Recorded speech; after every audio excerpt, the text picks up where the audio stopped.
आपल्या परिसरातील ताज्या बातम्या आणि घडामोडी सर्वात अगोदर पाहण्यासाठी कर्जत अपडेटला सबस्क्राइब करायला विसरू नका। पंतप्रधान नरेंद्र मोदी यांनी जनहिताय जनगणना करण्याचा ऐतिहासिक निर्णय जाहीर केल्यानंतर देशभरातून या निर्णयाचे स्वागत होत आहे। कर्जतमध्ये या निर्णयाबद्दल उत्साहाचे वातावरण पाहायला मिळाले। कर्जत शहर भाजप मंडळाच्या वतीने आज टिळक चौकात अभिनंदन कार्यक्रमाचे आयोजन करण्यात आले। यामध्ये भाजपचे पदाधिकारी आणि कार्यकर्ते मोठ्या संख्येने सहभागी झाले।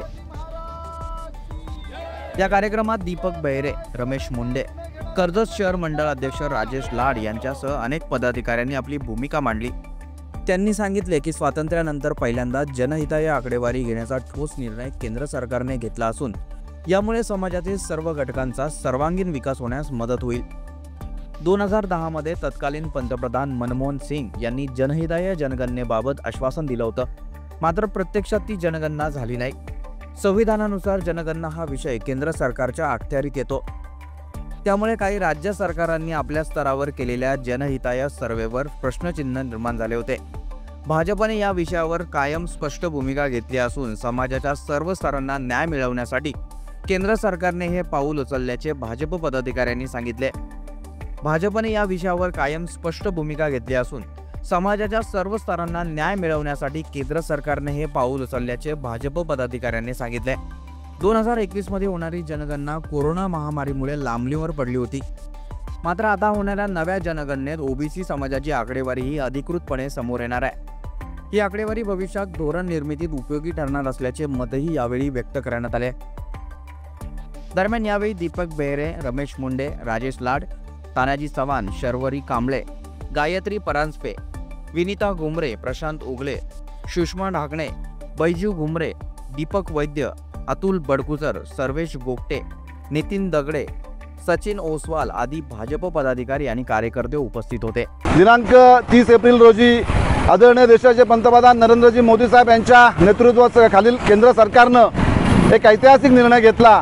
जातीनिहाय जनगणनेचा ऐतिहासिक निर्णय घेऊन खऱ्या अर्थानं देशातल्या दुर्बल घटकांना मुख्य प्रवाहात आणण्यासाठी आदरणीय पंतप्रधानांनी घेतलेला हा निर्णय सर्वार्थानं देशातल्या जनतेच्या फायद्याचा असा निर्णय आहे आणि जातीनिहाय जनगणनेचा सर्वात मोठा फायदा हा सर्व समाजातील सर्व स्तरातील लोकांना होणार आहे। विशेष करून ज्या जातीचे किंवा ज्या समाजाची जी लोकसंख्या असते त्यानुसार त्या समाजाला कुठेतरी मग आरक्षण असेल किंवा इतर जे काही शैक्षणिकदृष्ट्या फायदे असतील ते मिळण्यासाठी सुद्धा या निर्णयाचा मोठा उपयोग होणार आहे। विशेष करून देशाच्या सुरक्षिततेच्या दृष्टीने महत्त्वाचं मग देशामध्ये जी घुसखोरी बांगलादेशी असतील, पाकिस्तानी धार्जिने असतील किंवा रोहिंग्या असतील, या सारांचं जी काही घुसखोरी आहे त्यांचं सुद्धा पितळ कुठेतरी उघडं या निमित्ताने होईल। म्हणून जनगणना ही अत्यंत महत्त्वाची गोष्ट होती।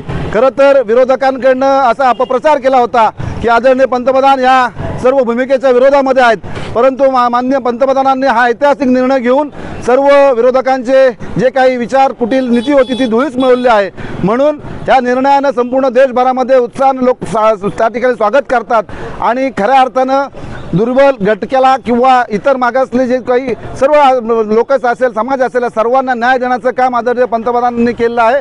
म्हणून आम्ही कर्जत शहर मंडळाच्या वतीनं आज या ठिकाणी आनंदोत्सव साजरा करतो। आदरणीय देशाचे पंतप्रधान सर्वच क्रांतिकारी निर्णयातून देशाला पुढे घेऊन जात आहेत, या निर्णयाचं मनापासून स्वागत करतो आणि आदरणीय पंतप्रधान आदरणीय मुख्यमंत्री देवेंद्रजी फडणवीस साहेब यांना मनापासून या ठिकाणी आम्ही सारेजण या ठिकाणी धन्यवाद देतो। 1931 साली जातीनिहाय शेवटची जनगणना झाली होती। त्यानंतर जवळजवळ आता 95 वर्षे झाली जनगणना होते, पण ती धर्मानुसार किंवा इतर गोष्टींनुसार होते। समाजातल्या अनेक थरावरच्या वंचित घटकांची गेल्या अनेक वर्षाची मागणी होती की आमची लोकसंख्या किती आहे या देशामध्ये हे केव्हा तरी कळलं पाहिजे। गेली 50 वर्ष अशी प्रकारची जनगणना करण्याची हिंमत काँग्रेस सरकारने दाखवली नाही, कारण त्यानंतर होणाऱ्या समाज घटकांच्या आंदोलनाला त्यांनी कुठेतरी घाबरले ते।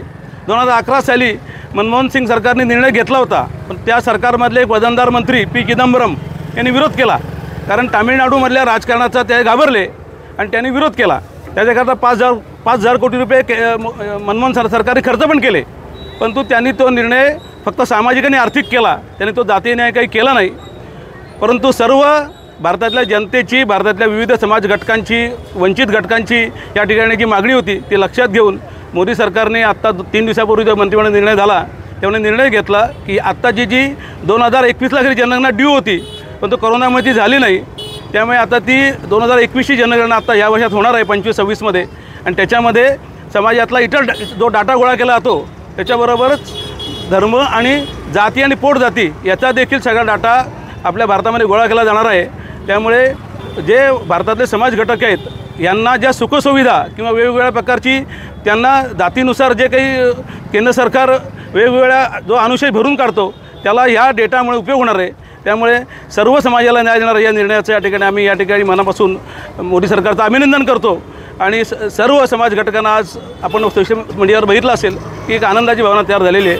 कुठेतरी आम्हाला मोदी सरकार न्याय देणार आहे. धन्यवाद. गेले अनेक वर्ष ही जनगणना काही झाली नव्हती आणि त्याच्याचबरोबर विविध प्रकारच्या स्तरातून मागण्या उठत होत्या, विविध आंदोलनं या देशभर होत होती आणि देशातलं वातावरण खराब करण्याचं काही संघटना त्याचा करत होते.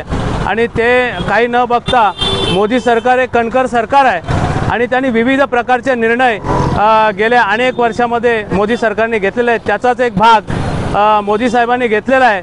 आजपर्यंत ओबीसींची जनगणना कधीच झाली नव्हती, परंतु ओबीसीची जनगणनाच त्याच्याचबरोबर सर्व जातीनिहाय जनगणना होणार आहे आणि त्याचा निश्चितपणाने भारतातील सर्व समाजातील जनतेला त्याचा फायदा होणार आहे. असं एक कणखर सरकार, भारतीय जनता पार्टीचं हे कणखर सरकार, मोदीजींच्या नेतृत्वाखाली या देशाचा विकास करणाऱ्या सरकारने अतिशय चांगला निर्णय घेतला. त्या म्हणून मी नरेंद्र मोदी साहेबांचं मनापासून आभार व्यक्त करतो.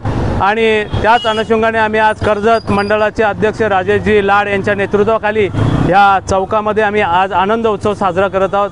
निश्चितपणाने हा चांगला ऐतिहासिक निर्णय आहे. या सरकारचा मनापासून आभार व्यक्त करतो.